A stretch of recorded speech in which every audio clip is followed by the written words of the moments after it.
Hello, friends, and welcome to another episode of TV is Our Real Mom. I'm Dave. I'm Catie.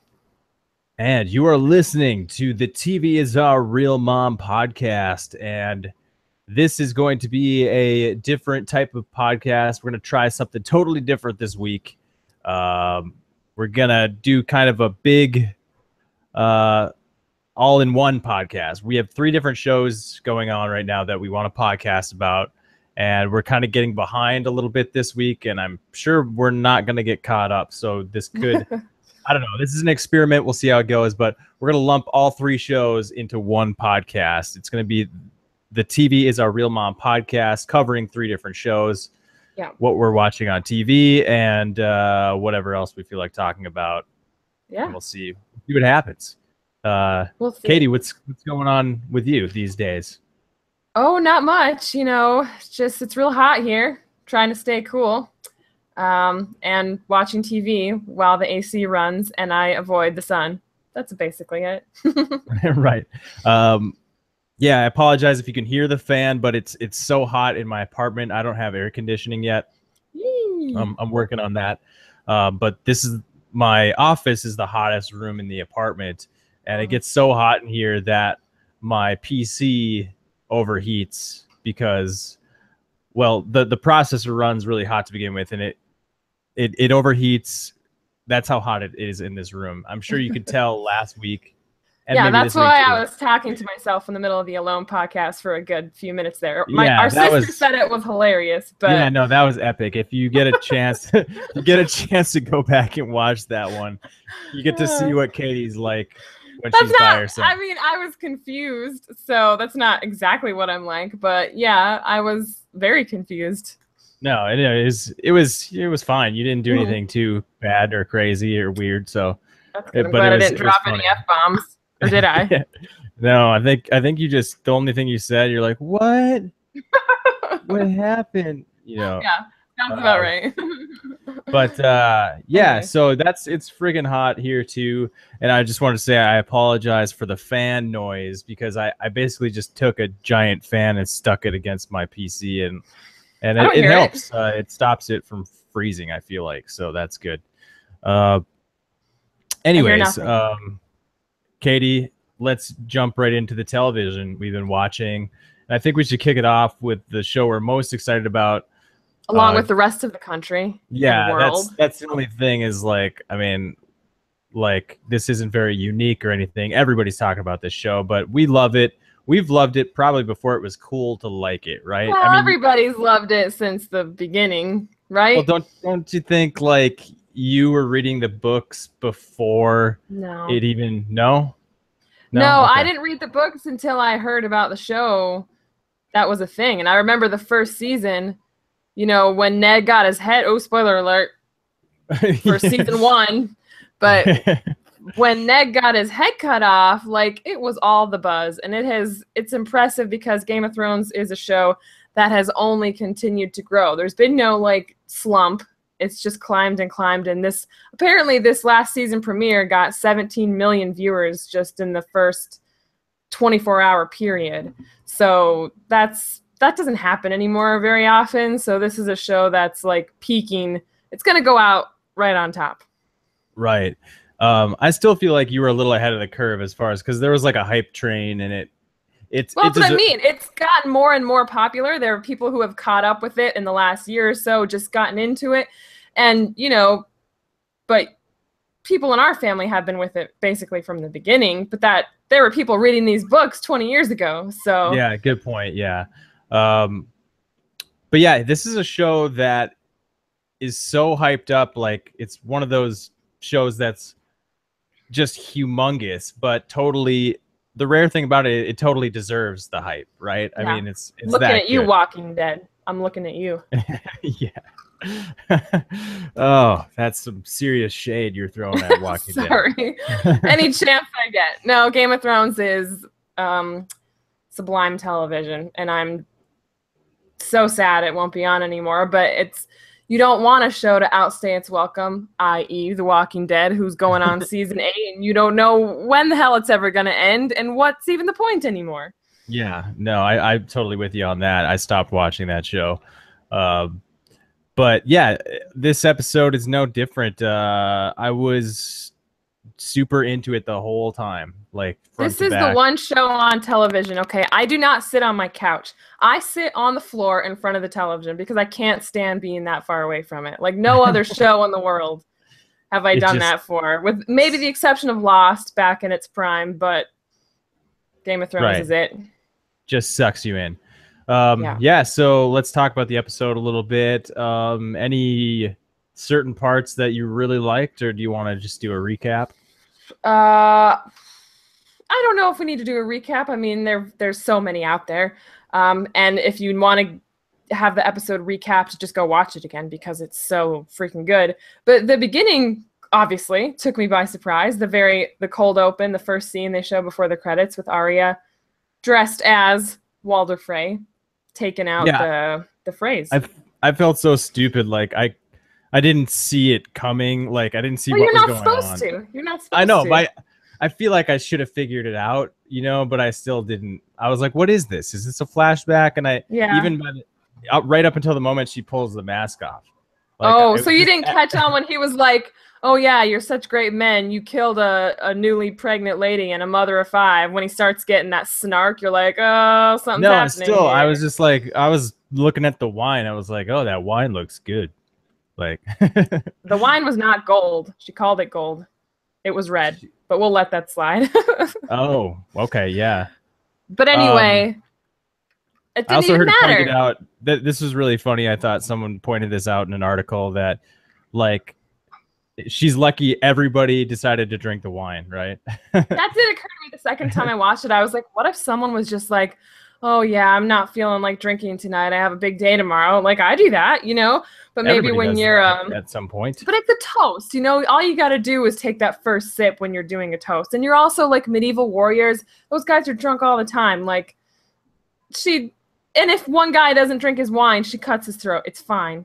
Right. Yeah, it'll take out pretty much everybody. She's a faceless man. Yeah, no, I loved that open because it gets us back where the show started, like remembering the Winterfell and the Starks and what they were all about, you know, or, you know, getting revenge for, you know, all the wrong that's been done. Yeah. And I was surprised that Arya says she's going to King's Landing. Like, I understand she's on this revenge train, but if word is, like, apparently word is out about all these goings on. Like, Cersei knows about Dany and Jon. Like, everybody knows what's happening in the world somehow. And so Arya must know that her brother is back at Winterfell with his sister. Like, she's so focused on revenge for her family that she has forgotten, like, she has no desire to go reunite with her family. The whole reason she was, you know, ready to kill in the first place. Like, she's more driven by the need to kill than the actual family that spurred the killing in the first place. Right. Yeah. Like, everyone, I think we kind of thought she was going to go back to Winterfell or go back to be with her family. But yeah, it turns out she's going to kill the queen, which is what we find. Which is what we find out in the scene. This is one thing I wanted to talk to you about was the scene with Ed Sheeran. Like, what are your thoughts on that? You know, I've always said about Ed Sheeran that he has the most beautiful voice, and he was singing a lovely medieval sounding song, and I did not have a problem with it. It was fine. I knew it was a cameo. They have musician cameos all the time. Like the Coldplay, there were members of Coldplay at the Red Wedding. Like they always sneak them in there, but Ed Sheeran is a really noticeable face. And he had, you know, more lines, which is more than any of those other cameos have had. So I can see why people were like, they found it jarring, you know, weren't into it because it took them out of it. But to me, I remember reading that it was going to happen. I just didn't realize it would be this soon. So, like, you know, I was fine with it. What did you think? I'm not good with it. That's what you said about. You love Ed Sheeran. I thought you'd be into it. Well, that's the problem. I do like Ed Sheeran, like a little bit. I'm not like his biggest fan or anything, but I like the song Nina. Yeah, there's this one song he has called Nina. It's a really good recording. Like, if you get a chance to listen to it, it's like a good jam. Anyways, I just feel like he's too famous and like it really takes you out of it. And not just that, he's like they use Ed Sheeran kind of as a character similar to how he is in real life. True. Which is like a good thing to make it easy for him, but that's like you're catering to the person Ed Sheeran, and you're basically really taking me out of it because I'm supposed to be in this fantasy world, and here's this like super famous celebrity in the middle of it, and he's not even bringing anything to the table other than, like you said, his beautiful voice. When he's singing, but even then, I knew right away that that's Ed Sheeran singing right now, and it just really took me out of it. He didn't bring anything to the scene, and I didn't like it, honestly. Well, I read that it was a surprise for the actress who plays Arya, Maisie Williams, because she's a really big fan. But then it's like, that's so meta. Like, surprise her by having Ed Sheeran visit the set. Like, don't throw him in a scene, you know? Yeah, and that'll even throw the actress that is like pivotal to the whole series. You know, that's stupid. Here's what I like about it, though, is that a lot of people have mentioned how it was so weird to see Arya just having fun and like letting her guard down for just a little bit. Because I thought scenes like this don't ever not end in bloodshed. So that's what I was expecting. So like to see her just kind of let go and have fun with these guys, knowing that the actress was kind of doing the same thing. Like she was a teenage girl obsessed with Ed Sheeran, and that's how she's supposed to act in this scene. I don't know. It kind of had a symmetry that I was okay with, but I completely understand. I got a text from our sister, who was always like 5 minutes ahead of me, but still texts me about stuff that's happening. And no matter how much I tell her to not say anything, she texted me, "Oh, Ed Sheeran, get off of my TV show." So I knew it was coming. Oh, well, I mean, you knew it was coming anyways, but yeah, but no, still, I could see your frustration there. Yeah, so next, Cersei, thoughts on Cersei and Jaime and I like the play to go for Euron. That's such horseshit that they could build 1,000 ships that quick. Give me a break. But this is a show with dragons and stuff, so it's fine. At this point, I don't care, but still. I'm more like Cersei's going down a path. Like it's only going to end badly. She might have a victory here, a victory there, but she's lost it, right? She's lost her mind. Yeah, I mean, it's like Jaime was trying to get through to her. He's like, "Why do this? I thought we're not going to have anybody to align with. We're not going to have any." It's like, what's the point of conquering everybody if it's just going to be us alone? Like sitting on no dynasty. Yeah, we're going to be sitting on a mountain of ashes, and she just doesn't care. She's like, at this point, she's like, it's all about just killing everything at this point. Yeah, and I really would like to see. We haven't seen any character development from Jaime in a couple seasons, and I'm ready for something to happen. Like right now, he's sticking by her side. I don't think that's going to last the whole season, but I want it to happen sooner rather than later. Because, I mean, what was the point of his, spending that time with Brienne, growing as a person, us finding out the truth about, he thinks burning people alive in a city is wrong, and yet here he is by Cersei's side. Like, that's the whole reason he became the Kingslayer, was to prevent what she just did, and he's not going to leave her? Yeah, I mean, well, he loves her, there's still that, so. Yeah, but I don't think she reciprocates anymore. Like, she's always talking about, oh, I'll marry this guy, or I'll marry this guy, and not considering Jaime's feelings. It's time for him to go. Yeah, I think I'm just ready for him to go. Yeah. I do think I like Euron. Like this, the way his character was when we saw him in the past, like you definitely wanted to hate him, Yeah. But they did a good job of like turning him into this sort of character now that you kind of almost root for a little bit, because he's like, well, he's still villainous, but like he's got this like swag. He's got this like cocky swagger that's like, he's like evil Jack Sparrow now with all the eyeliner and the new pirate look. Like he looks more like I read him in the books. Like when he first came last season, he was just kind of another frumpy douchebag from the Iron Islands, and now he looks the part. I'm pretty sure he has an eye patch in the books, but that's kind of cliche. So, and maybe.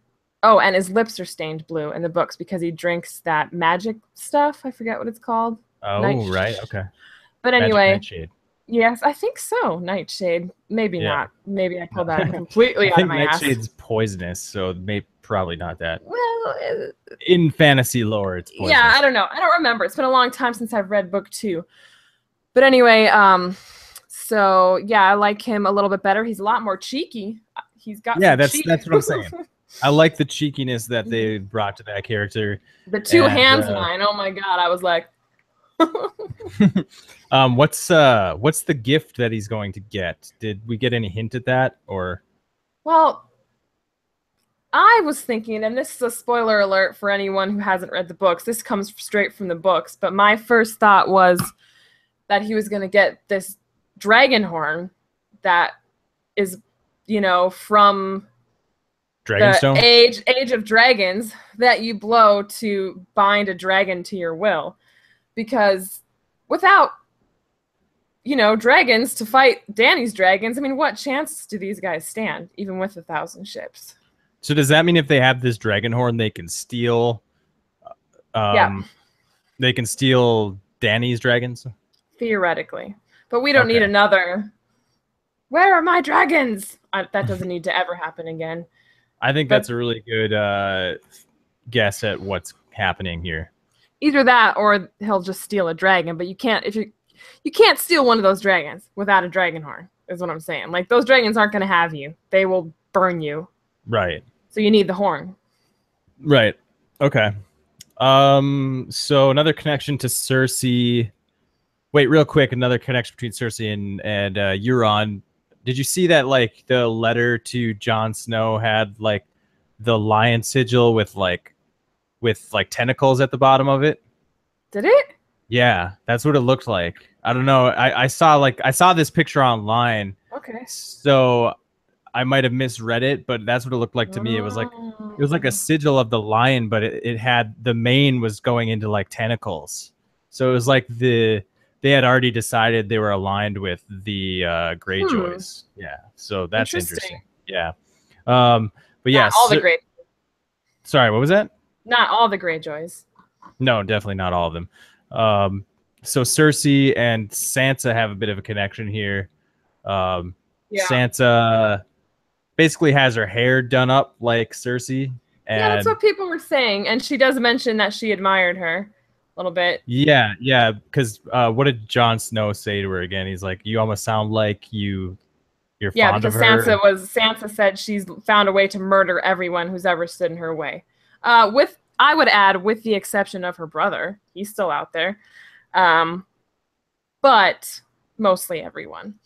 But I've always thought that the Starks, the 4 that are important, Robb I never thought was important, went their separate ways to learn these powers, because if they all came together, they would all like complement each other. Jon has the noble, warrior thing, and some supernatural stuff there because he's come back from the dead. Arya has the assassin thing. Bran has the warging, 3-eyed raven thing. And then Sansa doesn't have anything magical, but she does have the political side of things. And they need that. And so I feel like Jon does need to listen to Sansa. And because she has seen the shrewd political workings of people like Littlefinger and Cersei and the Tyrion even, who she was married to for a brief time. So she knows a lot more about this stuff than the other people do. So they need to listen to her.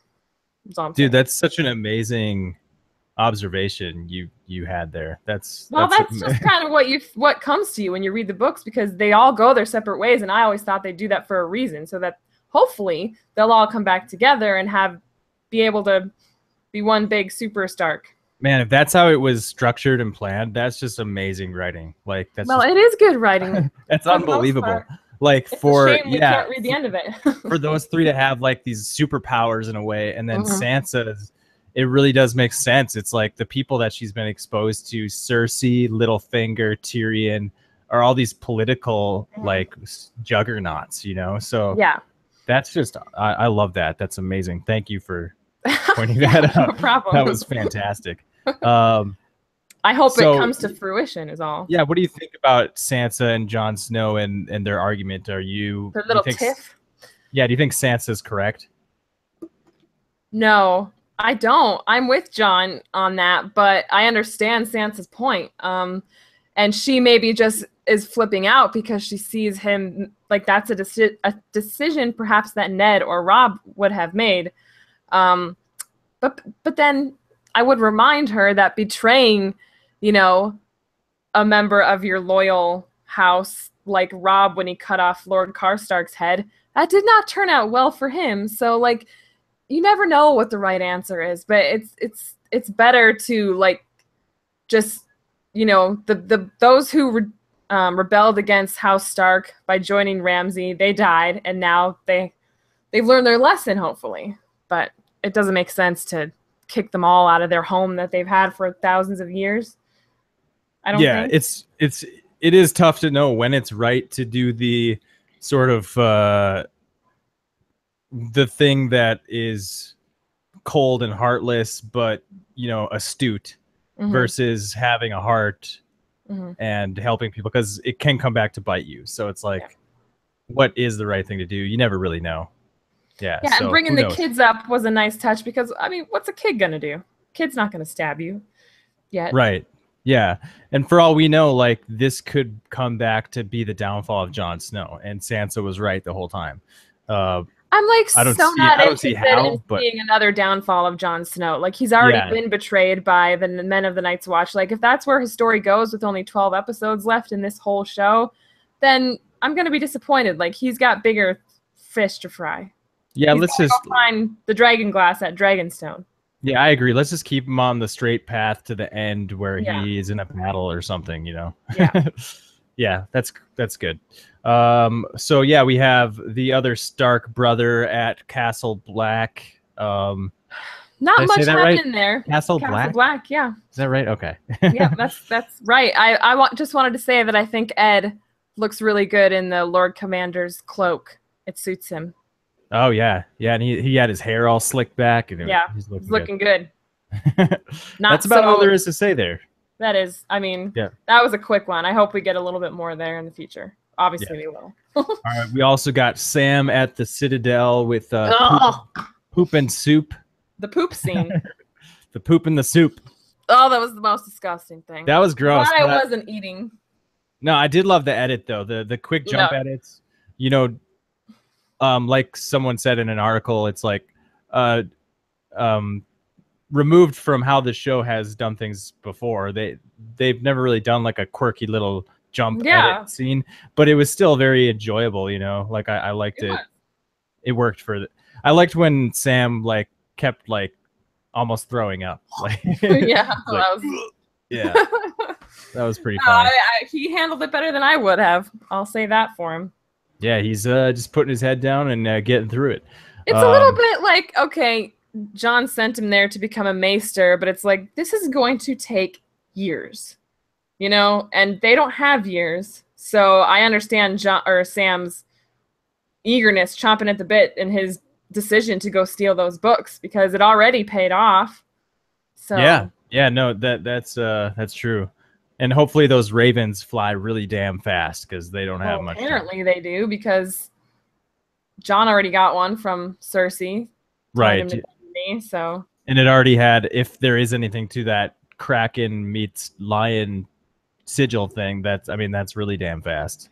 Can I just say something? Like, why has Cersei never been a Baratheon? Because that's who she was at the beginning of the story. She was married to Robert Baratheon. Her kids were all Baratheon kings, Joffrey and Tommen, but now she's Queen Cersei Lannister? I guess she never really took on that identity, and nobody, like, nobody ever thought of her and her family that way, because they all they wore the stag crowns. Weren't there rumors always going around that Jaime was the father, or was that not even a thing? But still, I mean, the impression that the public surface was that this was Baratheon, and that's, you know, the clothing they wore was always Baratheon. The crown was the antlers. So yeah, I mean, that's a good point. Kind of an overlooked thing, I think. Yeah, but she's always been called Cersei Lannister. So, and Sansa, I guess, has reclaimed her Stark last name. So maybe just they can do whatever they want. I don't know. Right. So one of the most interesting parts of the Citadel thing was the conversation he had with that one Maester Meister. Archmaester. One of the conversation he had with a maester in when they were dissecting the cadaver. Just all kinds of gross stuff going on at the Citadel. Yeah, very much. But could you remind us at all? Do you remember what that conversation entailed? I don't know. He was kind of saying I didn't like it. I didn't like the guy's tone because you didn't like his attitude, his worldview. Yeah, he was like, winter always ends, and I was like, this one won't. Like, yeah. I mean, and I feel like that's what the show and the writers are trying to convey to us, is that these guys are content to sit back and say everything always works out. We're not going to do anything. Yeah. Like, the wall always holds. It's never fallen in before. I think that's what the show is trying to say, is that like these guys are wrong. Like eventually you have to take up arms and you have to give a shit and you have to try to, because they have giants. They have ice Walking Dead giants. Yeah, that was a pretty sweet that part. Was terrifying. Yeah. But they're coming. Right. They are. Winter is coming for sure. A lot of it. Winter is here. I guess that's like the tagline of this season. The dead are coming. So, yeah, that's that was an interesting scene. We got Ser Jorah. What do you think of that? Yep. He's just got a one-track mind as always. Where's Dany? Where's Dany? I mean, I'm pretty sure you're not supposed to see her unless you've been cured. And judging by the looks of that manky ass arm, it doesn't look like you've been cured. So you have no business seeing her anyway. So is he going to turn into one of those things that we saw in that episode where he basically got hit by one of those? A stone man, yes. A stone man? Okay. Interesting. And the first time I watched it, I was like, shit, is Sam just collecting these dishes with his bare hands? But he has gloves on. So don't worry. Okay. He's not going to get great now, because I'm pretty sure that whole ward is like, there's a bunch of sick people there. Right. I mean, the fact that he hasn't turned to stone yet probably means they are doing some kind of treatment, right?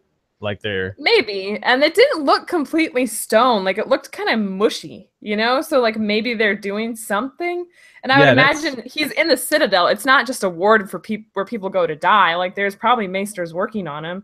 Well, yeah, he's probably being experimented on, and they're doing just to see, because they're obviously scientists. Basically, they're recording measurements, you know, all that stuff. So so I don't think he's totally screwed, to be honest.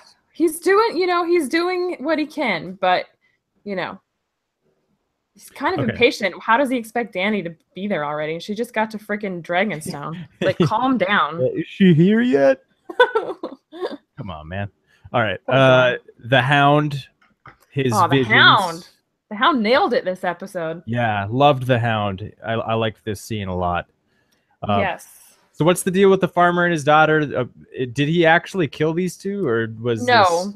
He and Arya basically robbed them, and you know, left, because that's when the Hound was taking Arya to her mother. This was season 3, and they ended up there during the Red Wedding, so that didn't work out. But yeah, Arya tried to like stop him from, you know, taking advantage of these kind people, but you know, the Hound, he doesn't give much of a shit. So didn't he want to kill them? Like, didn't he say that? You might be right. I know there was a couple times when Arya stopped him from killing. Yeah, I feel like he wanted to kill them, and she stopped him, and he basically said, you know what, they're going to starve and freeze here anyways. I'd be putting them out of their misery. And what's interesting is it turns out he was right. No, he was right. He said they'll be dead come winter. They are dead. It is winter. And from the looks of it, they ended up killing them. Or I think someone even says that they killed themselves because they were starving.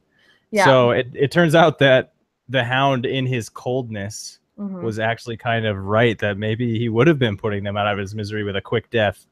Well, he's a realist, and a lot of people like Arya, you know, they don't, at least back then, didn't want to face hard truths, but the Hound's life has been nothing but that, and so he knows he's just able to see things for what they are. Maybe that's why he's so good at looking into the flames and seeing stuff. I didn't see a mountain, did you? No, I did not. I guess I don't have the gift. But yeah, like, who is anyone to, you know, rob someone of their potential future? Like, he thinks he knows what's going to happen. He was right. but like I don't think you still don't have the. It's not your place to say like. No, exactly. Yeah. So yeah, do you think the Hound is becoming a better person or something? For sure. Yeah. And I reluctantly perhaps, but the fact that, like I just said, such a hardcore realist would look into the flames and actually see something, he's actually seen some shit, because he is not one to fall victim to fanciful things. Like he's seeing it, he's calling it. That's going to happen. What he saw. Hasn't he been brought back from the dead as well? He was left for dead after Brienne beat the shit out of him. But we don't know exactly how he came back from how that Septon guy found him and nursed him back to health. He wasn't ever all the way dead. Okay, so there's no fantastical thing here. No, he should have died. Curious because it seems like all of the Lord of Light guys have been brought back from the dead, or is that just Beric Dondarrion? That's just Beric. He's been brought back many times, though. Right. And then what about Jon Snow? How was he brought back? Was that by Melisandre? She is So the Lord of Light has brought multiple people back. Yes. Yeah. Is the gift imparted to these people who are touched by the Lord of Light? I think they probably, I don't know, are only allowed to bring back people to serve a purpose, and Beric doesn't know what it is. But rest assured, he's got a big role this season. He will serve a purpose, and we all can gather what Jon Snow's purpose is going to be. So, right. And I mean, if you were to just bring back some, random guy, probably wouldn't work. I don't know. Right. That was the next thing I was going to ask you: is will Beric do anything important? And sounds like you're saying yes, he will. Yeah, I believe he will, but what that is, who knows? It probably has to do with resurrecting someone, but Beric himself does not have that power. Beric dies, and Thoros brings him back. So Beric's brought back to do something, but he doesn't himself have the power to bring someone back. Okay. That's how I've interpreted it. Thoros has to be there. So the last scene is Dany landing at Dragonstone. Did you enjoy that sequence? Yes, I kept waiting for them to speak, but I guess it works. It works without anyone talking. Like, it's fine. Yeah, no, it was great. Shall we begin? Yeah. I hated that was the end. Like, I couldn't believe that was an hour-long episode. I was like, yeah, come on, give us 2 hours right away. No, it's fine. I'm fine waiting a week between these very few episodes we have left. But yeah, I was pretty excited to see how that's going to go down. It's weird to see Tyrion and Varys in a scene and then they don't say anything. It's like, that's unheard of. But yeah, this scene, this is Dany coming to Westeros. This is 6 seasons in the making. Like, they needed to give it the, austerity that it deserved. It was a beautiful location wherever that was. Yeah, the epic visuals suited the return of Dany to Westeros. I love how they're acting as if we haven't seen Dragonstone before, though.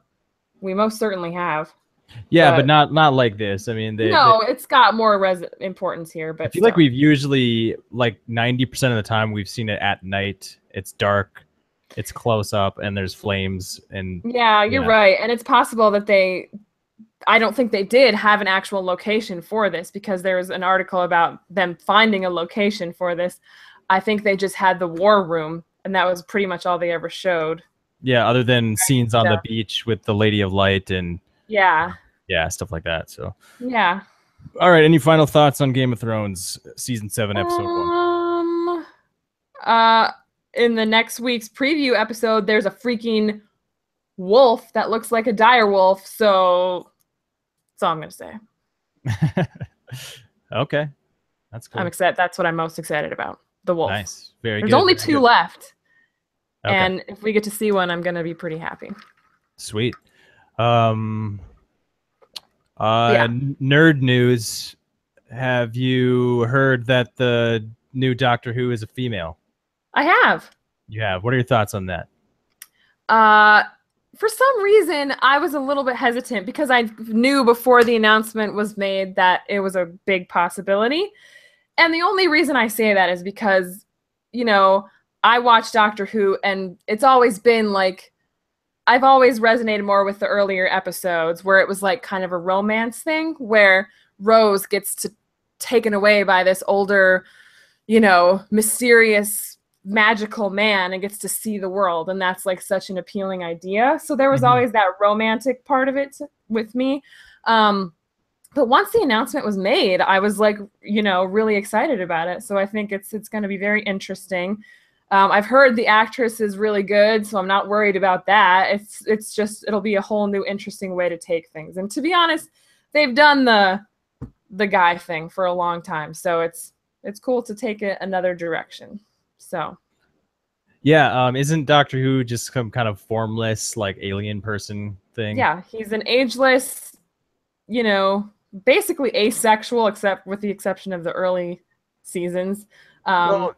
Alien man. Yeah, but I mean, I think he's just like inhabiting that human form at the time and experimenting with those experiences, Yeah. Yeah, that's fair. There's no reason as a woman he can inhabit the Doctor can inhabit a woman form and experience that exactly aspect of it as well. Like it's so I don't even watch the show really. I've seen a couple episodes, but I can see how it could work because of what the Doctor is, So yeah, it's really good, and it's actually now that it's happened, it's like it's important because before maybe little girls would fantasize about being a companion, but now there's going to be little girls who look at the Doctor and they're like, oh, I could be the Doctor. When you always could, but when you're a child, you don't think that way. So if you do see a female Doctor, it's like, oh, that can be me someday. So I think it's important and it's good. I'm excited about it. Yeah, I think it's a good thing. I just saw an episode of Community, the one where they go to the Inspector Space-Time Convention, and there's like a female doctor, or Inspector. There's a female inspector. And I think Abed's like, yeah, but everybody hates her not because she's female, but because she sucks. Oh God. Well, I certainly hope that's not the case with this lady. I think it'll be fine. I mean, that's the only thing is like, what if you have a bunch of people who say like, oh, she sucks. And then they're like, oh, you just don't like her because she's a girl. Or what if she actually does suck? She's like, it's not that good. Yeah. I mean, I hope it's good. I hope it's good. I don't think that's the case because they have a track record of nailing it with the Doctors. So I have all the faith in the world that they've done it again. Right.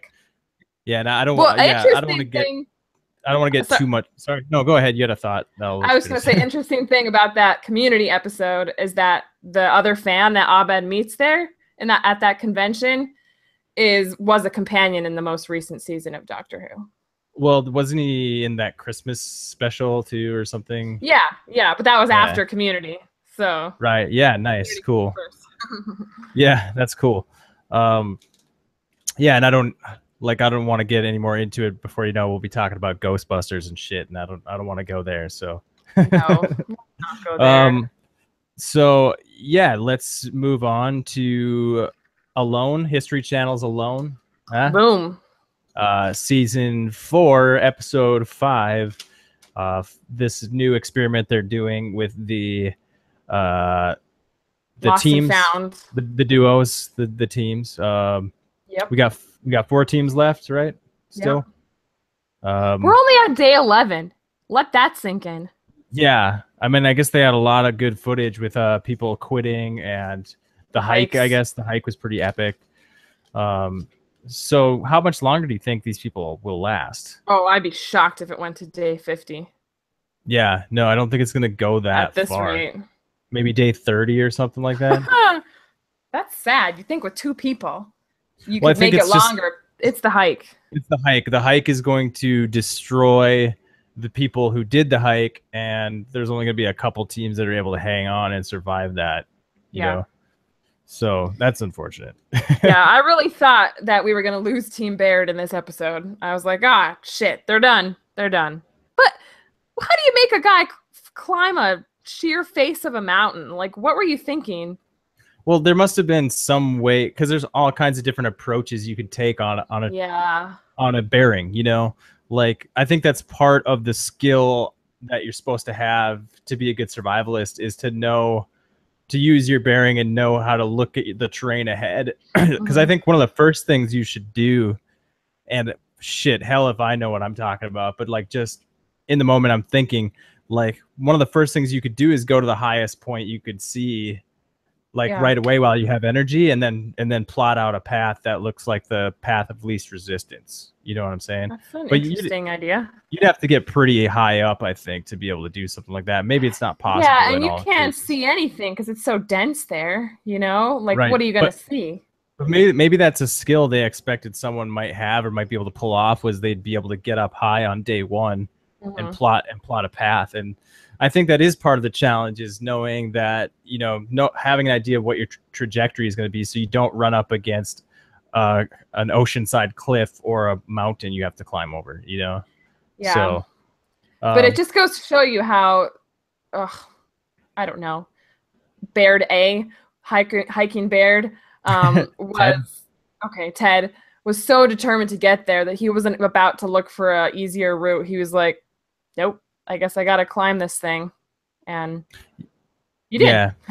He called it the Death March. Yeah. And I think that's going to be the case for these two. They look in pretty rough shape. They're struggling pretty bad. They're cutting their hands. They're yelling at each other. They don't have food. Like, their crab trap isn't working. It's all shitty for Team Baird right now. Other than the fact that they found each other. Yeah. How awesome was the scene where they were fighting over the crab trap, though? They had two, like, one of them was obviously wrong. Like, they had such different ideas about how a crab eats, but it's like they didn't have the proof, so they were just going to keep arguing. Did you ever find the answer to that question? Have you looked it up? No, I didn't look it up, but yeah, I wasn't even sure like what they were arguing about. Like, one was saying that they use their claws to pull it down, the other saying they just bite pick it off the ground. Yeah, like they thought opposite things, and obviously they hadn't done a lot of research on how crabs eat. So and they just basically could not let it go. It is my belief that they get in there and go under it, because on Deadliest Catch they always put it in the upper corner. The bait. Yeah, I feel like whatever the guys in Deadliest Catch do, whatever they do is the correct way, right? Yeah. I mean, it's got to be. So, and they always like suspend it. So I would assume they kind of hang on it. So I don't know who had that theory, but I think they were the right ones. Right. Yeah, like you said, I think Jim was making the crab trap and he cuts his finger. Is that Jim? Yeah. It's funny that they seem in such dire straits, but they're always like calm when they're explaining it. You know what I mean? He's like, yeah, I cut my finger. Oh, it's pretty bad. But he's not like flipping out. It's really deep. Yeah. But yeah, they're I think they have zero energy to expend on emotions. Perhaps, yeah. Yeah. So not looking great for Team Baird, but who knows? Maybe they're just so damn stubborn they'll just hang in there the longest. Well, you know, I have faith in them. Like you said, the sense of humor thing. And say what you will about the Whipples, I don't get Brooke's sense of humor. I don't get it. She said, was she the one who said, like, I'm Dr. Fishlove or something like that? Yeah, I was like, what? Dr. Fishlove? What are you talking about? I know people like that. They're goofy and weird, and they think they're funny, and they're not. Yeah, I mean, it seems like a nice lady, but it's not coming across on screen. No, I mean, like, you have naturally funny people, like, who are just funny in their interactions with each other, like the Bairds, and then you have someone like her who's trying to be funny. And I appreciate that she's in a good enough headspace that she can do that, and that she obviously knows what she's doing. But with the humor, it's just not working for me. Yeah. Well, maybe she's trying because, I mean, like we've discussed in the past, I feel like it's well known that the common trait a lot of the winners and successful people have is a good sense of humor. So, I mean, maybe she probably listened to our podcast and she was like, I need to have a good sense of humor if I want to win. And so she's forcing it. So that's probably what happened. Shit, we shouldn't have talked shit about her if she's listened to our podcast. I'm not talking shit. I just don't find her sense of humor all that funny, but people probably say the same about me. So I'm it's sure fine. they do. Yeah, I'm sure they do. Yeah. Yeah, she stomps on a duck and it makes it poop. Oh, that was so sad. Yeah. That made me sad. And they basically burnt it to a crisp and ate it. Yeah, so they're eating. They're doing okay, food-wise. They're doing all right, I guess.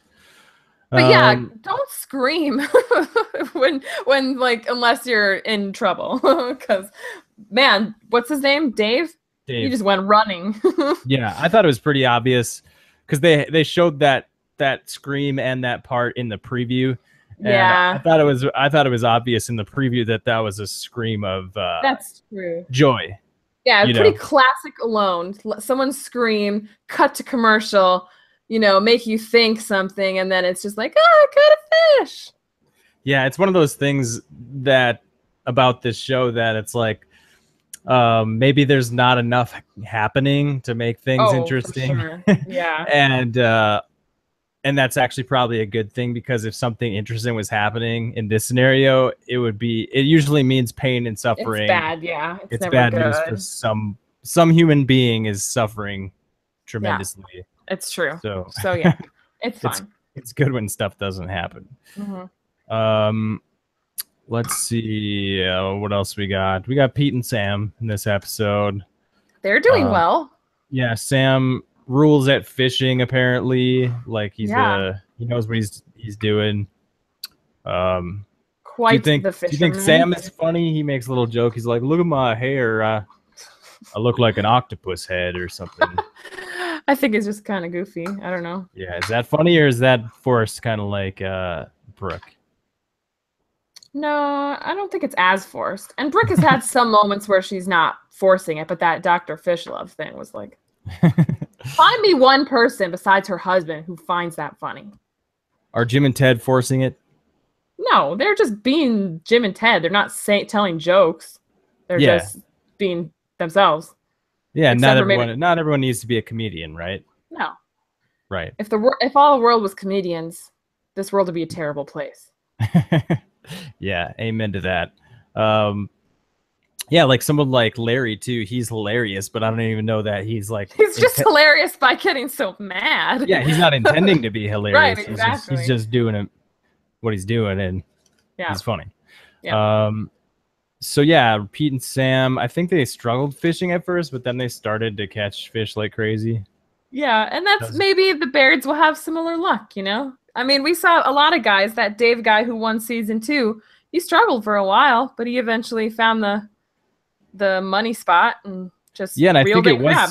It was crabs for him too. Yeah, So if Jim and Ted can start to catch some crabs in their crab traps, maybe they'll be all right. But they're gonna have to figure out how those things work first. Yeah, they're gonna have to come to a consensus, and hopefully the right one. I have a funny note here. I'm just trying to remember who said this. Brushing up against my fat walrus-sized ass. Who said that? It's got to be Jim or Ted. That's probably true. I don't remember. Sounds like something only they would say. Yeah. This is what happens when we don't podcast about it until almost a week later. So.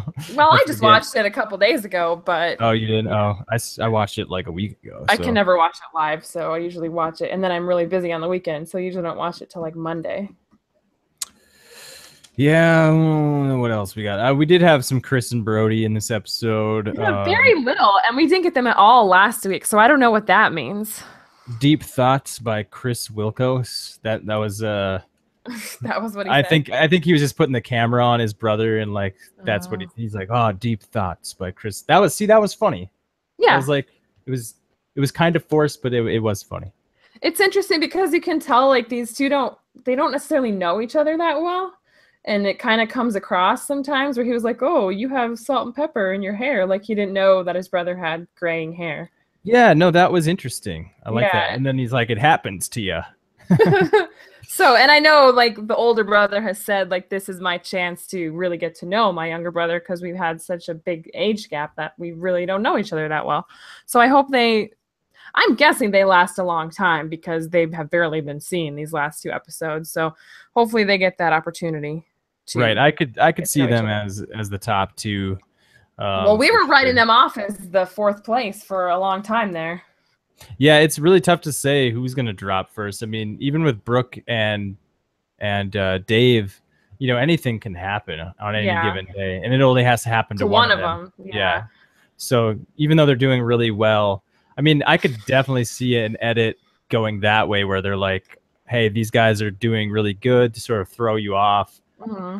That you think they're going to be just perfect, but Yeah. then something's going to happen. So if you had to do some power rankings, like how would you rank these 4 pairs? Because I think I know how I put them in my mind. Okay, Brooke and Dave, I still got to put them at number 1, but I could see a situation where, like what I just said, we're just being thrown for a loop where they're not going to come out on top. Then next up, I would probably put. Yeah, I guess I'd put Chris and Brody just for the reason you said, that we haven't seen very much of them, so they're saving them. Then I'd put Pete and Sam in third because I don't know, they just seem like they really know what they're doing. And then Jim and Ted because I just don't see how they can make it to the end. They might even take second, but I just don't think they can go the distance. Okay. Yeah. Yeah, I'd put Jim and Ted at the bottom as well, but I'd have then I'd have Brooke and Dave. Second place I'd have Chris and Brody, and first place I'd have Pete and Sam. Oh, nice. Okay. I can dig that. I can dig that. Which isn't great because the Jim and Ted are my winner picks, but I don't have a great track record with that, so it's fine. Well, I would love to have back-to-back winner picks. That'd be sick. Yeah, no one just I don't know. I'm not good at it. Same with Survivor. I just can't figure it out. Right. Yeah, does every episode have one of these where they sort of have a commentary on the real world and how the competition sort of is profound out beyond just, they have something to say about the real world. Referring to Chris and Brody, they talk about, today's society with our our consumer-driven economy where we just throw things away and we consume so much and we all have so much stuff. I liked it though. I liked it. I like having one of these an episode if that's what we do get, Well, it puts the show into context and shows you like, it's not silly. It's a very serious reality show, but it's like, you have to give it some weight and some meaning to make it like worthwhile. And that's why these little commentaries are good, necessary. Right. And that's what I always liked. Like when I started watching in season 2, that's one of the biggest things that drew me to the show and made me think it was like worth keeping watching. And that what made it such a great show was that it just had this profoundness. Is that a word? Profoundness? Profundity. It is. Profundity is a word, but who wants to say that? Yeah, I'm not going to say that. I don't know. Yeah, it just has this like deeper meaning behind the whole show itself, which is like, humans aren't meant to be alone. Like as we see, throughout the course of the people who have, that's what kind of takes, when you take some of that weight out of it this season, I feel like that's hurting this season a lot. I don't know if this doesn't have enough of that. Yeah, I mean, that was one of the biggest things was like the realization, Well, and it's because they're not alone. And even when they were alone, they're waiting for their other person to get there. And so they know they're coming. It's completely different than the other seasons. And like another reason I love Larry's my all-time favorite alone person. I talk about him all the time. But Larry there was this one scene where Larry was talking about how like pointless when you're out there doing that, how pointless like working 40 hours a week, like to get to retirement age, just doing the same thing over and over. Is it worth the comfort you get for all the time you give up? That's sort of like Larry talked about that stuff all the time. And that is an element of the show that this season does lack, because when you're by yourself, your mind goes to places and their mind isn't going to those places, at least that we've been seeing, because it's all about the hike and meeting up with the person. And while that's a new element, it's just not as interesting. Yeah, I don't think there's anyone out there who can't. Well, there's people out there, but most people can relate to what Larry's talking about there. Like, is this all there is? Like working 9 to 5, 5 days a week. So working for the weekend so you can have 2 days to maybe have a couple hours to do something you actually want to do. I mean, so many of us are living our lives that way right now. Yeah. And I think all of us are extremely drawn to the idea that we can find something more meaningful to do with our lives. Not to knock on that lifestyle, though, because there is comfort to be found in that. There's comfort to be found in structure. And but I think a lot of people can relate to that. And that's why that scene with Larry was so impactful. Yes. And I miss Larry. Yeah. Do you think we'll ever do Alone All-Stars? I can't see it happening. I mean, I've talked about it kind of jokingly, but you know, maybe the reason I can't see it happening is because of how like the toll.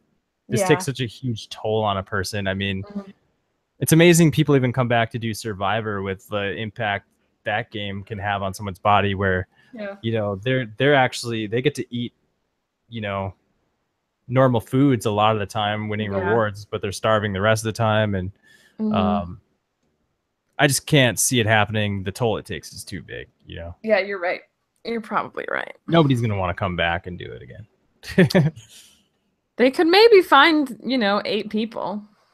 I mean, I would love to see Greg come back, but like he's going to be older than he was and he had a really hard time. So I don't know if you could even get him back.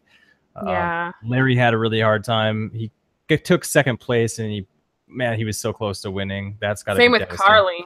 Yeah, Carly, love to see. Well, would I love to see her again? Well, no, I'm just saying she was so profoundly affected by it. Yeah, no, just like emotionally devastated by that loss. Yeah, you know. Would love to see Fowler again, even though he won, and he'd probably win again. Yeah, so maybe there's some people out there they could get back, though. I don't know. Maybe bring back a couple that, like, was it season 3? We had that young guy with the long hair. Oh yeah, he went out second. You said you wanted to see him again. Yeah, because he seemed like he had he was a real he was full of piss and vinegar, you know. Like, yeah, just hurt himself, right? Yeah. Would have liked to see more of him. So they're out there, maybe. They're out there. Any final thoughts on this episode of History Channel's Alone? Oh, not really. It was kind of slow for me, but that's okay.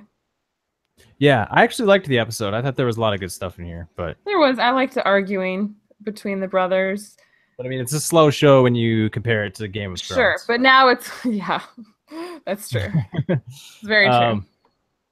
Yeah, so we'll be moving on to Big Brother, I guess. God. Did you see there was a picture released of Donald Glover as... No, I didn't see it. I haven't seen it yet. As young Lando? Should I look it up quick? Sure. Oh, yeah, he's Lando. Lando Calrissian. First look at Lando Calrissian. It looks like he has like really tall hair. Oh, he grew his hair out and he's got a hat sitting on top of it, kind of. That's all it is. Boy. There's not much to it. To bring this back to TV for a second, there's an episode. That's movies. I know, but I'm just saying there's an episode of Spaced. I think it's the first episode of season 2 where something happens. Tim feels he gets betrayed by someone, and instead of calling someone a Judas, he says, "You Lando." And I've always thought that's funny. Nice, yeah. Betrayal. Lando Calrissian is synonymous with betrayal. Definitely. All right. That'll be my quote of the year is, "That's TV, that's movies." Same thing, right? Same thing. Actually, no, I would say without a doubt TV is much better than movies these days, but we won't get into. They're different, yes, but the quality you're getting out of TV lately is higher than the movies. A lot. No, it depends on what you're comparing, but there've been a few good movies out in theaters. I don't know if they're good, but there's been a few that I've wanted to see recently. Apparently Dunkirk is really good. I heard that, yeah. Anyways, anywho's. Yeah, let's move on to Big Brother. You can fill us in on what's happening in the house. Did we lose Dominique? We're going to, yes. We're going to. Yeah, that's I've heard it's a foregone conclusion that she's gone. Pretty much. However, the last Den of Temptation was given out today. As of right now, we don't know who has it. Dominique very well could have gotten it because there was like this rally, this online rally behind Dominique amongst like, you know, the live feeders and the Twitter people who, granted, is a small portion of the viewing audience. However, there was this movement to get Dominique the Temptation. If she got it, she can stop the eviction tomorrow night and then nothing happens. Like, she doesn't go home. She gets to reset the week and start over. She could potentially win HOH. And I'm not sure if Paul's safety remains intact because there was no eviction or if his safety is up. If it is, she can put his ass up and get him out. But I don't know if she'd get the support of the house to do that. And the thing that sucks is I want to like Dominique because she is against like the power structure in the house, but the girl sucks at the game and I can't get behind her because nothing she says makes sense. She doesn't speak like a normal person. And it's like, she doesn't want to get mad and look like a fool because she takes her religion seriously and also her race seriously. She doesn't want to be portrayed as the angry black woman. But in my mind, it's like, girl, just fight for your life. Don't just sit back, speak in riddles, and let them take you out, you know? So it's, in theory, it would be interesting if that happened, but I think fans will be disappointed with how it eventually works out. Yeah, even if somehow she saved her ass for like everything you said goes her way, like how is she ever going to flip things around to the point where she's like in a good spot in the game for the rest of the game? And the rest of the house, it's like this happens at least once a season where you have someone who's made the target and they just go into themselves. They withdraw. They don't socialize with anyone. And then the rest of the house like doesn't socialize with them. They become like this pariah. So it's like a self-fulfilling prophecy because she's not making an effort and they're therefore not making an effort. So if she did get power, like these people are going to feel like idiots going up to her because they've just been shunning her all week. And it's just, it would be interesting to see them try to like kiss her ass after not talking to her for a week. But I just don't know. I don't like it. There's always a week early on that gets ugly and I don't like it and it turns me off. And the other thing about this season is I don't like anybody and I think they all suck at this game. Nobody's good at this game. What about Kevin? Kevin might be good at this game and he's the only. I like Kevin. I like Ramses, and I'm rooting for them a little bit. Paul is good at the game, but it's getting to the point where it's like not fair. You know, it's like he's running circles around them. He's got Alex as HOH, and she's completely just doing his bidding, thinking all the while that she's got some secret alliance with him and that she's in charge, and she's not. So it's all very disappointing to watch all of them crawl into Paul's ass and just let him work his magic on them. Yeah, I mean, it's still early on in the game. Maybe it's maybe true. it is a good move for Alex to just sort of like, because Paul's the type of guy, from what I understand, that has a huge ego and like maybe massive. At this, and he's still got that that protection. So maybe the easiest thing to do and the smart thing to do is just to like do whatever he says right now. That's true. Because it's just super easy. And you know the target's not going to be on you. You're working with a guy who's protected.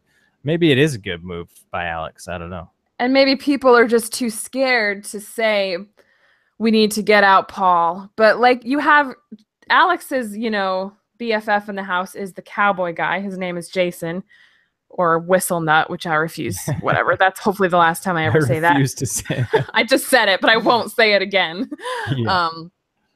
And he is like, mentioning things to her like, you know, we can't just let Paul get to the end. Like, why would we just stick with Paul? He's telling us what to do and this isn't even his HOH. And Alex is like, shut up, you don't know what you're talking about. It's like you can't even speak ill of Paul to certain people, to most people. And it's maybe that's because they're too scared because he's safe, and when he gets wind of people speaking against him, he flips the hell out. But I don't know. It's looking like really frustrating at this moment in time. Dang. But it happens every year with Big Brother. I mean, you get your hopes up that you're like, oh, this cast is so fun and awesome. And then they're not. They're real people. Then most real people are not masterminds at Big Brother, and that's fine. But it's always a little bit disappointing when the realization sinks in. But yeah, I want some gamers to emerge. Is it possible to have like a bunch of masterminds playing together? Like, does that ever happen? Well, a true Big Brother mastermind lays low at the beginning, like Dan Giesling. And Paul is not doing that. So who is laying low that could possibly be a mastermind then? Well, I would say Kevin, but I don't know. Like, it has yet to be seen if he has the chops that people are giving him credit for. Because people were saying, oh, Dominique's got this game laid out. And then when her back was against the wall, you found out what a terrible player she actually is. And so I don't know about Kevin. He's a really good liar. I know that. And that's a good first step. But I think Ramses could be really good, but he's just on the wrong side of things right now. Right. Yeah, man, I'm really disappointed that I picked Dominique because I even said last week, I was like, I shouldn't have done that. That was a bad move. Dude, she may be going home, but I picked Mark, and Mark is an idiot, and I regret my pick big time. Can you explain why you think he's an idiot? He's like way, way, way too emotional for this game. He's not chill enough for this game. Didn't he cry on, well, like I said. In every confessional tonight, he was crying. Every single one. And the other night, there was apparently a fight because, I don't know, there was a pool game and Josh lost a bet or something. And Mark threw hot sauce in his eyes. Like, well, who does that? That's like assault, right? Isn't that like, because that's like pepper spraying somebody. But Josh is the worst person to do that to because Josh lost his mind. But he just reacts to things like a big baby. He is kind of a big baby. He's a big man baby. Put him in a diaper. That's what I think. What are the next, like, what do you call that when they have to do stuff that they don't want to do, like wear costumes and stuff? Oh, like the punishments, like the vetoes? Yeah. That should be a punishment for Mark. He should have to wear a big diaper. I think so, too. One other person that I like this week is Jessica, but that's only because Cody's gone. If Cody comes back in the battle back, I'm afraid she's just going to go right back into that hole. I think if she wants to keep playing her game, I think Cody needs to not come back. So hopefully he loses and Cameron comes back. But does Dominique get to be in the battle back? Yeah, if she's the one evicted, yes. And does she stand any chance of winning that? Sure, I think so. It really depends on what the competition is. I don't know. Is there anything she can do to turn her game around so my winner pick isn't totally wrong? All she has is if she has the temptation. That's it. She's not doing anything. What about if she wins the battle back, comes back? Can she do anything to make up for her horribleness the last week or so? Win HOH. That's it. And like you can't win HOH every time. So no, but she could win the next HOH, and that gives her a whole week to rebuild relationships. Right. So and when you're in power, yeah, you have people kissing your ass and stuff. When you're HOH, you make or break the rest of your game. Like Cody's HOH screwed him. That's why he was evicted the next week. But I think Alex's HOH, she's going to be fine because she kind of did something that the house apparently wanted. And so if Dominique does something momentous like get Paul out or get someone the house can unite against out, then she might be okay for a while. Okay. So how do you make your game when you're HOH? You make deals. So you just start just laying down foundations with everybody cutting deals. You make relationships maybe with people you didn't have relationships with before. You can kind of suss out who you can trust and who you can't. If you do something like Derek did in his first HOH in Big Brother 16 and just get out the person the whole house hates, you get your HOH, you get your power, but you get in and out without like blowing anybody up at each other. You all unite against one target. That's kind of what Paul did last week. and it was a good HOH, and now people are now all Team Paul with the exception of Dominique, who's going out the door. So I don't know. Cody broke his game in his HOH, and Paul kind of set himself up with his. So good. Is there any chance Paul is modeling his game after Derek? Oh, sure, that's been discussed, but okay. Derek is kind of in a league of his own, and people say this about season 16, but I mean, he wasn't playing against the cream of the crop. You go to All-Star. Cowboy? Beast Mode Cowboys, no mastermind. Entertaining, sure. Not a mastermind. If you want to see like true gamer demolish a worthy field, go and watch Big Brother All-Stars. Okay. And Dr. Will doesn't win that season, but he's... Hello. Hello? Catie, are you there? You froze up for a second. Oh, hello? Did you finish that thought when you said he's... Oh, he's not the winner of that season, but he set it up so that his best friend won the season. So okay. He kind of is the winner of that season. Very good. What are your thoughts on Christmas and her situation? I don't know. I think that some people are a little too worked up about it, like calm your tits, people. But at the same time, I feel like it's the reason they wanted her in the show probably is because of her athletic abilities, and she can't even compete now. So it's almost just like send her home, give her a chance to play next year. I think they wanted her on the show for her Instagram following. Yeah, like that's she has like 200,000 followers or something. And maybe, 1/4 of those tune in. What is that, like 50,000 people? That's no small potatoes. That's a lot of people. Yeah, ratings these days are tough to come by. So I mean, I feel like they're doing everything they can to keep her in the game for ratings. That's my theory, at least. I don't know. She's fine. She's kind of laid low since all of this happened. So I just hear a lot of talk about how she doesn't deserve to be there because she gets to leave and she's on drugs and all this stuff. Like, if you can win by not being in the house all the time and being on drugs, then props to you, because, most people need a clear head. Isn't it an advantage to be able to leave the house? Well, I guess so, but what is she doing? Sitting there with her doctor being like, okay, what should I do? No. She's got a handler there with her. There's no game being discussed. I don't know what great advantage it is. Okay, yeah, no, you sold me. Maybe the one advantage is getting out and remembering that the game isn't all there is. Because when you haven't left in 70 days, yeah, you don't think there's anything else in the world. But all right, I'm flipping back. It's it's psychological. It's if she can, I don't know, collect her thoughts. I mean, it's not fair psychologically for the other. I guess it's I'm on the fence. I don't really care. I think they should probably vote her out. Or put her on the jury so she can just get a nice paid vacation and rest up. But she's on people's list anyway. I don't think she'll make it to the end. Okay. What do you think about Josh then? Just too crazy? I hear he is a gamer, though. I hear he likes to play. He's too... like, when Mark threw the hot sauce in his face, he started going off about how you don't respect my word as a man.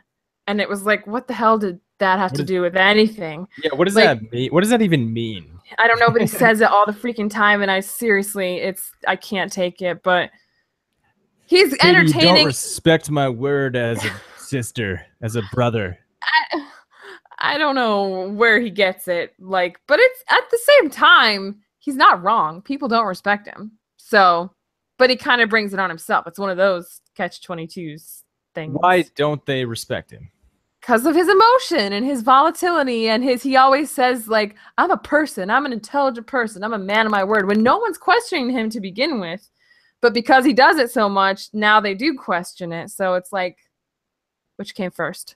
Yeah, it's like, if he needs to say it so much, is he really trustworthy? Well, the whole thing started with the first night when there was this challenge, and if there was one golden apple and the first person to take that was safe for the week. And he was like, I knew I was going home if I didn't take it, when not one person had said his name.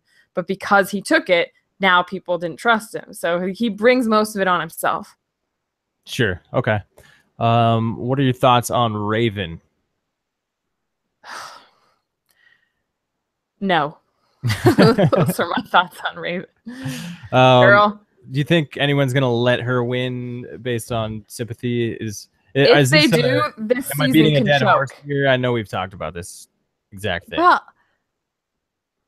she's just the I guess worst, and I'm checking in. Where are we at now on that whole front? I think people are gonna are sick of Raven. Will get more sick of Raven. She scratched her foot open and got some stitches and acted like she got her foot broken just as bad as Christmas did. She like does not let Matt like be alone for 5 seconds. She follows him around. She's just the worst. And I can't vocalize. I'm not good at vocalizing it, but she is. Ugh, please make her go home now. It's been If really not enjoyable to hear about Matt and how big of a letdown he is as a character, because supposedly all he does is eat cereal. You know what they call him on Twitter? What's that? Mattress or furniture. That's what he has been demoted to. What's furniture? Like that's what he is in the house. He brings nothing. Oh. He's literally just sitting around like furniture. Right. I get mattress because his name is Matt. You know, yeah, mattress. That's like a piece of furniture that goes with his name. Oh, okay, I got you. All right. Yeah. No, I like that. That's very good. But he was the one person today to be like, and to even say to Raven, like, you know, why is everybody being so mean to Dominique? Like she's going home. We should stop being such dicks to her. Like, I can't decide. Like, I'm so curious because part of me is secretly hoping that Matt is like this super mastermind and he latched on to Raven because he knew that people would never like go against her because of her condition or whatever it is. And so he's like this secret evil genius who's really not interested in her whatsoever, but he's using her. And like, he's waiting for his moment. That's kind of what I hope. But dude, Big Brother fantasies usually are just that. Well, I think it's entirely possible, man. I think about myself. Like, if I was in the game, if I got cast onto the show somehow, which is impossible because I don't have the personality for it. But yeah, people are crazy. Yeah, if somehow I got onto the show, I would do exactly what Matt is doing intentionally, and I could give a shit less if America thinks I'm boring and stupid and not like play the game. It's like whatever. Like best thing I can do right now is just be a mattress, and I'll kick it into gear when the time is right. I mean, you've mentioned that more than once that the best game is to lay low early on. So. And he's literally called mattress. Like Rob always says, go to sleep for the first week, and if you're a mattress, that's easy. Yeah. But yeah, no, that's and the live feed correspondents are all on his ass. They're like, "Oh, you're worthless. Like, get off my TV." But then he says things sometimes like, you know, I don't give a shit about winning. I just want to get to the jury. And it's like, what does he mean by that? A lot of them say that this year, and it's really, really, really frustrating. It's like, if you do not care about winning, what in God's name are you doing here? Like, why would you give up? What's so good about getting to the jury? I know you still are cut off from people. You just get to live in a nice house for a few weeks. Like, I would much rather play the game and win or lose than sit on my ass for, 3 weeks in a nice mansion, which does sound nice. But like good reason I could see for saying something like that is like as a strategy, sort of like taking the big picture apart to one piece at a time, where you're like, okay, well, all that matters right now is that I get to the jury. Like, I'm not going to think about is he a mastermind who's saying these things so that he's doesn't come across as a threat? If that's the case, I will be Matt's #1 fan. Like, if he emerges as some sort of gamer when the jury starts or like deeper into the game, if he cuts Raven at the end of the game, oh man, best season ever. But that is at this point fan fiction and not reality. Well, based on what you just told me about some of the things he's saying to the cameras and stuff, it sounds like that might not be the case, but I still don't think you can rule it out. Maybe he is that good. I would love to see some sort of situation where, like, right at the perfect time, he looks at the camera and he's like, okay, it's game time. Like God, he just I like would love that. he flips a switch and you're like, what? And then he's like, yeah, I've been laying low this whole time, but that was my strategy, and get ready because here we go. And then does his thing. That would be amazing. But yeah, probably That'd fan be fiction. amazing. Yeah. I mean, we said the same thing like late season about Troyzan or mid-late season about Troyzan and Survivor. And it was like so beyond fan fiction. It was like, I mean, I had some kind of weird hope in my mind that that's what was going on, was Troyzan was intentionally laying low and then he'd kick it into gear at the right time, but he just never really did kick it into gear. Yeah, no, he just had a different idea of what game he was playing. So hopefully Mattress, yeah, pulls something. You want to be a mattress, or do you want to be a master? Like, be one, please. Don't just, I mean, be a master, please. Don't just be Raven's bitch. I'm trying to think of a piece of furniture that is like that you would want to be. A throne? A lamp? Why would you want to be a lamp? Because it shines. An armoire? Do you want to be a mattress or you want to be an armoire? You need to decide. Either of them sounds great. Yeah, I don't know. Okay. I have this hope for Matt, but it's not probably realistic. Right. Okay, so anything else you want to say about Big Brother? No, I just am ready for, well, it to be over. But it's not going to be for a long time. Already ready. And you're like, you should watch it. And you're like, oh, this is how it goes every year. Ask mom. Like by the 3rd or 4th week, we're like, we hate these people. I think it may have happened sooner this year than normal. You mean ask our TV? Yeah, well, yeah, sure. Oh, that's a terrible running joke that I have going. That's like the 3rd time or something. So yeah, that's a thing now. It is a thing now. It's established. It's out there. Anything else in the TV world you want to talk about? I don't watch much else. I need a show. Like, if anyone has comments or wants to leave a comment to suggest a show, like, I kind of need one. I mean, it sounds like I do nothing but watch TV, but these shows aren't on that much. And, you know, in the evening time, it's fun to watch, you know, a show. That's what you do. Yeah. Yeah. So if you have any suggestions, hit me up. Do you have any interest in watching the Castlevania series at all? No, I mean, I'm sure it's fun and cute, but it's not like something you invest yourself in. It's definitely not cute. Oh, is it like dark and murdery? Yeah, it's dark and murdery. The good news is it's only like 4 episodes. Oh, well then. And they're each like 25 minutes. That would literally take like 2 hours. Not even. Yeah.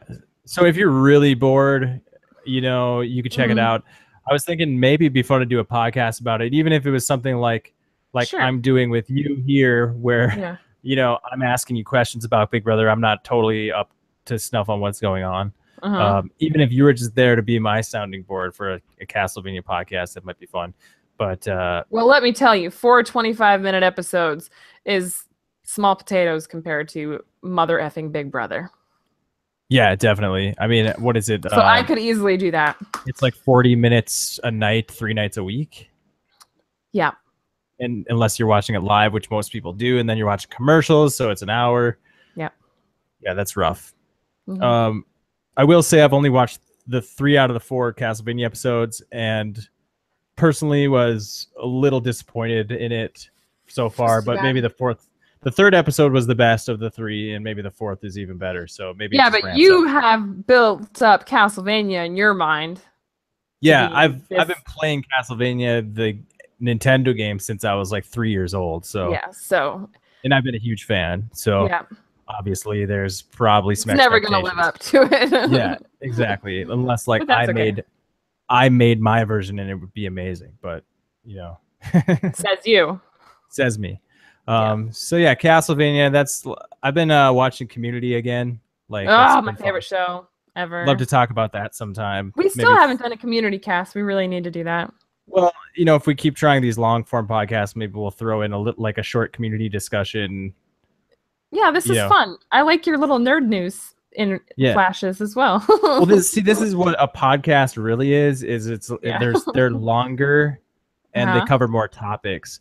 The only downside is there's no way, our listeners watch all the shows that we talk about. Well, in the description, I'll put where we start talking about certain things. Yeah, that's what I was thinking. We'll probably have Catie. Catie usually writes the descriptions, so we'll have her go in and write timestamps. Yeah, exactly. So I'll timestamp that shit for you guys. So we'll try to do that. But yeah, I do enjoy the long form podcast. It would be cool to start doing it this way. I don't know if there's. It was just born out of necessity because there's just too much TV to talk about right now. Yeah, and that is kind of nice because we don't just watch one show at a time. We usually have more shows in our lives, and it'd be fun to share our thoughts on all of them and talk to each other about them. Yep. So yeah, I don't know. Maybe we'll do it again. It was fun. Definitely. All right, that'll do it for this episode of the TV is Our Real Mom podcast. Thank you for listening. You can follow us on Twitter at TV is Our Real Mom. Be sure to like, comment, favorite, subscribe. And we'll see you guys next time. Have a good one. Bye.